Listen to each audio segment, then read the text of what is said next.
Hi welcome back to our kitchen delights. చేదు లేకుండా కాకరకాయ ఫ్రై ఎలా తయారు చేయాలో చూసేద్దామా. కాకరకాయ ముక్కల్ని ఇలాగ రౌండ్గా కట్ చేసుకొని అందులో కొద్దిగా పసుపు ఉప్పు వేసుకొని బాగా కలిపి పక్కన పెట్టుకున్న తర్వాత పిండేసి అందులో ఉన్న నీళ్ళు మొత్తం తీసేయాలి. ఇలా చేయడం వల్ల చేదు అనేది ఉండదు. కాకరకాయ ఫ్రైకి ఏమేం కావాలో చూసేద్దామా. చిన్న ఉల్లిపాయని ముక్కలుగా కట్ చేసుకొని పెట్టుకోవాలి. వెల్లుల్లిపాయ, జీలకర్ర, కారం.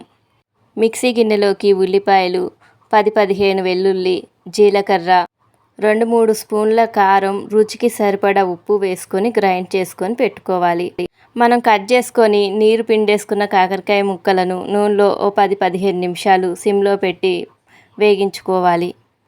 ఇంకా కాకరకాయ ముక్కలు కొద్దిగా వేగిన తర్వాత పక్కన పెట్టుకోవాలి. మనం గ్రైండ్ చేసి పెట్టుకున్న ఉల్లిపాయ పేస్ట్ని ఒక 10 నిమిషాల వరకు నూనెలో వేగించుకోవాలి.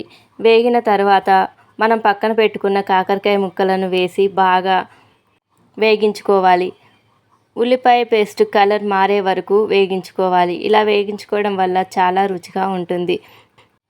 చివరిలో కొద్దిగా కరివేపాకు వేసుకొని ఇంకా స్టవ్ ఆఫ్ చేసుకోవాలి. చేదు లేకుండా కమ్మగా ఉండే కాకరకాయ ఫ్రై రెడీ. మీరు కూడా ట్రై చేసి ఎలా వచ్చిందో చెప్పండి. Thank you for watching. Please subscribe our channel.